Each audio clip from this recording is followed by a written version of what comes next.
Testing, testing. 1, 2, 3. Testing, testing, testing. Okay, I'm a little louder. That's good.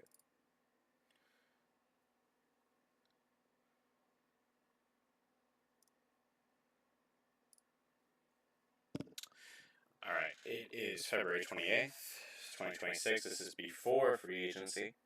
So this is just a mock draft 1.0 from me. This is how I think the draft will go. Other there's some options that I feel like other teams can go, especially free agency and how they evaluate talent. So we'll start number one. I feel like these top two picks are pretty straightforward, but obviously number one, Fernando Mendoza. Is, Heisman quarterback. They need a quarterback. I don't think they'll go in any other direction. Fernando Mendoza is the pick. Number two is interesting. I think it's clear cut gonna be Arvo Reese. I don't think there's an option of it. I think it has to be Arvo Reese. I think he's a Micah Parsons type player. Can kind of do it all. Ruben Bain Jr. kind of caught a lot of attention for being in the national championship, which don't blame him. He's a fantastic pass rusher, and the Jets need just position help everywhere. But I think Arvo Reese is the pick. Number three, Cardinals, same thing. Can go in a lot of different directions. I think they're going to go with the best tackle in the draft, Spencer Fano. I think he's versatile. I think he's like the not can't miss tackle of this draft. Yeah, and whoever he protects next year, whether it's Kyler or somebody else. All right, now Titans. I've seen a lot of different picks here. If it were me, if I'm trying to help Cam Ward next season, I think you got to get the best receiver in the draft, or one of the best receivers in the draft, Cardinal Tate, which I think he fits really well with Brian Dable. He's that big body receiver, kind of just open all the time. That's where I'm going to go. I think the Giants really wanted Tate there, and I think they're kind of upset about it. I think they kind of go for a little bit of a reach here. Although I don't think it's reach. I think this guy's super talented. Ione. Not sure how to say it exactly. I'm sure I butchered it. But he's the best guard in the draft. I think they got to protect Start. I think an option for them as well is to go Jordan Tyson here, or as well as Mekhi Lemon. But I think they just go with the best available. Ruben Jr., Bain, I don't think is going to be drafted here. Caleb Downs is my number one player in his whole draft, so I can see Caleb going 5 as well. That would not surprise me whatsoever, but I think they want to protect Dart. Right, 6. We'll go to the Browns. I think they're elated to get Caleb Lumu here. I think they got to protect whoever it is.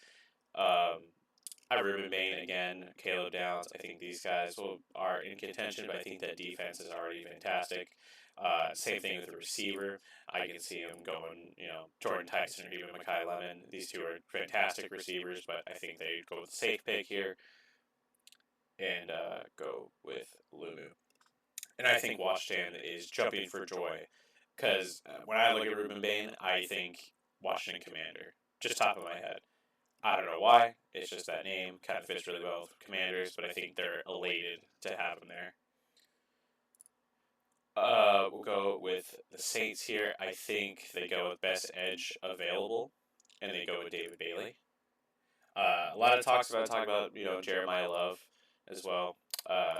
I just don't see why they would. They have two, not young, but they have Kamara and they have the other kid as well, who's just doing really well.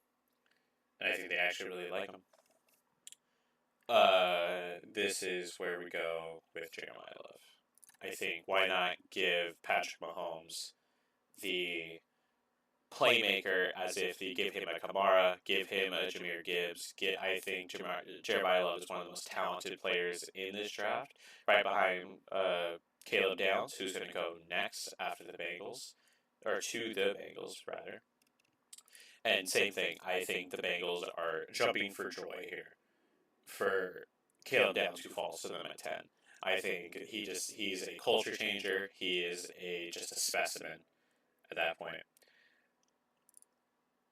We'll go with the Dolphins here. So I think Dolphins go corner. I think they go Mansour Delane. I think he's the best corner in the draft. Just very rangy, can do it all. And the Dolphins just need players. Again, they have a couple free agents coming up with some Rasul Douglas, Jack Jones, and Kadir Kahu, who will all be free agents this year. So I think they're just going to reinforce it. They maybe keep one of those guys and go there. Cowboys could go in a lot of directions here. I think Jerry's going to commit to that bit of stopping the run. But I think they have 2 first-round picks here, so I think they're going to go Jermod McCoy. Just to start, I think they're going to see the drop off at corner, especially with Terrell here. The Cubs who did not play very well this season, but he had high expectations. I think he's still very good. But I think they see the corner run, and they're going to go with it. So they see it from the LA Rams, who are sitting here saying, damn, I just lost the top corner in the draft. So what do? They go with one of the highest rated, I would say, rising draft guys coming right now. That's McNeil Warren. This guy's super rangy. This guy is a Nick Emenwari type guy. And I think this is the first, who's that guy as we get every single draft. Like I said, the Nick Emenwari type, they're going to deploy him everywhere around the field. I think it's a good fit.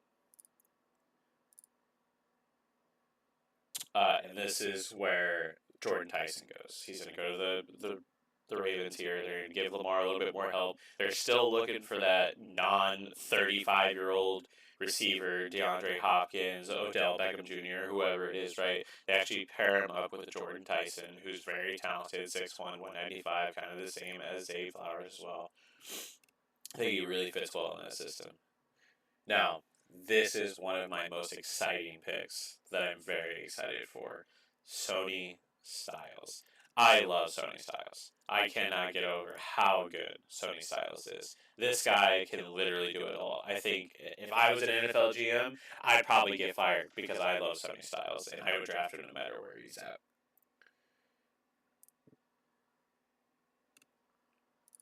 Jets are up. I think they kind of see what's going around, and they're just like, I think we just got to go past best player available. They got their receiver. They got Arvo Reese. I think they got their linebacker on the edge here. I think they're just going to keep reinforcing it too. I think they go Peter Woods here as well. Now, Makai Lemon is also a thought as well. But I think this is honestly a trade-out spot for them. I think they just want to bolster that line and make sure, because they were 26th in the run, I believe, 29th in the run. Yeah, they need a lot of help here. When with Peter Woods gone, I think the Lions are going to bite on Kendrick Folk. Again, just a little bit of a down year. He's still learning to be a pass rusher a little bit, but he's just a monster. And I think he's going to pick up a lot of run blocks here.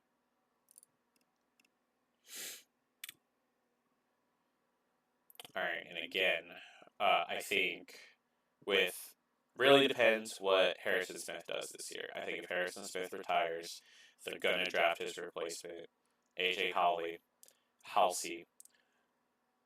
Kind of the same size as Harrison Smith, a little bit, 5'11", 215, rounded up to 6 foot. Again, just another box safety type of guy. I think they fall in love with him, and I think they're just like, okay, we got our safety for the next 20 years. Panthers kind of need help on the defensive side a little bit. I don't think they had a guy go over 10 sacks this year. I'm not 100% sure on that. But I think they could go Mesidor here, who's very fast off the edge, a little bit raw, a little bit older as well. But I think they go with TJ Parker here. I think he's flying up draft boards once again. Projected to even be a top 5 pick last year in this year's draft. And I think they decided they're just like, hey, we're going to take the chance on this guy. And same thing, Cowboys see the run on edge players, and they okay, we'll buy on Mesidor. I think he's that perfect development type for the Cowboys. I think they like that fast style. So now they take their corner of the future and their edge of the future. So I think that's exactly what the Cowboys wanted to do. Now, we get into Makai Lemon. I think this is a perfect spot for him. Give Aaron Rodgers another weapon. Might not have the physicals that people want, only being 5'11", but I think he just gets open. He's that rangy type. He's that JSN type. Not saying he's going to be JSN, but he is that type. Now we get in to the Chargers, who, again, are jumping for joy. I think Harbaugh is elated to get one of the better tackles and more versatile tackles, because what I think when they call his name, they're going to say offensive guard from Miami, Mayoga. Because I think they honestly are going to slide him into guard. They had the worst guards in the league last year, and I think with Joe All coming back, I think they'll be fine. They don't need the tackle, and they'll just slide him inside. Very interesting here with the Eagles. Same thing. It really depends what they're going to do with Lane Johnson, whether he's going to retire or not. So I think it's really between Monroe, Freeling, and Caden Procton. I think Procton is the easy pick here. Just look how big this guy is. 6'6", 369. Are you kidding me? The dude's insane. He's a big boy. I think they love that pick. Same thing with the Browns. I think they just take two big, rangy tackles. And honestly, Freeling could kick into guard if he really wanted to. But I think they kind of just, they want to protect the edges. And I think this is how they start with it. All right, the Bears. Great season last year. I think they've solved the offensive woes, and now they just need to figure out the defense. And I think this is where Caleb Banks comes in. If you watch the Senior Bowl, this kid was actually insane. When he wins big. And when he loses, even then, he makes an impact. I think they're elated to get Caleb Banks. I think it's a great pick. I think it's a great fit. When we go into the Bills, I think Casey Concepcion is a great pick, but he's a little bit too close to Khalil Shakir, and I think they go Denzel Boston. Now, only says he's 6'3", but he plays like he's 6'5". This guy gets open, he's fast, and he's big, and I think it's exactly what the Bills need. Niners, same thing, go to a different couple directions. I think they take the easy pick.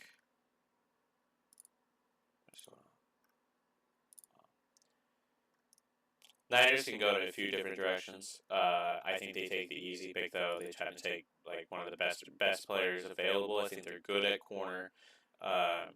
Best D tackle available. They go Caden McDonald. Just eat up some blocks. He's a massive human being once again. This is very interesting for the Texans as well, because you don't need the defense. You kind of drafted the receivers last year, so where do you go?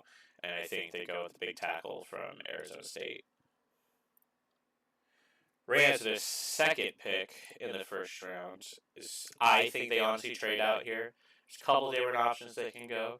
I think it'd be really interesting if they took Sadiq here. I think he's just a really good playmaker, especially with their offense, kind of sputtering at times when they were just relying on Puka. So I think they do need another weapon. And it really depends if Adams comes back too. But I think the pick here, at least for now, is they're going to take the chance on Terrell. Same thing, very rangy. He kind of just gets everywhere. He's a peanut puncher, just like they like on their defense, super aggressive. I think they take the chance on him. And I think they kind of complete that secondary and try to keep up with the Seahawks as they do. Now, I think, again, this is a match made in heaven type of thing. C.J. Allen, I think, is the no-nonsense pick. I think the Broncos are going to sit here and just kick their feet up and be like, I love this. Another option, they could go Concepcion. I think that's a good start for him, give him another weapon. I think Surratt could also be in this discussion. Again, might only be 6'2", but he plays like he's 6'5". He's a big guy, and I think they like him, but I think they go defense here. C.J. Allen is the pick. Patriots just kind of getting embarrassed in a Super Bowl, and it kind of sucks, but they kind of, just reload. Don't think any linebackers are worth taking here for them. I think they're happy with them. I think they just go with the safe pick. Zion Young kind of fits that Vrabel mindset. I think he's just a disruptor. I think they're going to put him there and then move it around the line. I think it's a good chess piece. for Vrabel. And last but not least, your Super Bowl champions, Seahawks. Couple different directions we can go here. It really depends what Shaheed. If we get Rashid back, do they go running back? They go Emmett Johnson from Nebraska. I think the big thing here is that the Seahawks are losing 3 corners. They're losing Woolen, Jobe, and Kobe Bryant. I think they're only going to be able to keep 2 of the 3, whether they want to keep back Woolen or not, which they should, because Woolen is terrible. So I think they go corner here. And I don't think Cease kind of fits their type. He is a little bit longer, a little bit bigger. Again, smaller guy. But I think they go Colt Hood. I think this guy is willing to tackle and wants to tackle. And I think he just fits that mold that Mike Macdonald wants. I think the offense is fine. I think a guard could be an option here for the Seahawks as well. But this is my mock draft 1.0. This is also my first video, so please forgive me if I'm a little bit rusty. But I appreciate you all watching. Just make sure to like and subscribe. And I'll be releasing all sorts of content, whether it be fantasy content, mock drafts, talking about the Seahawks, regardless. So thank you guys for watching. We'll see you next time.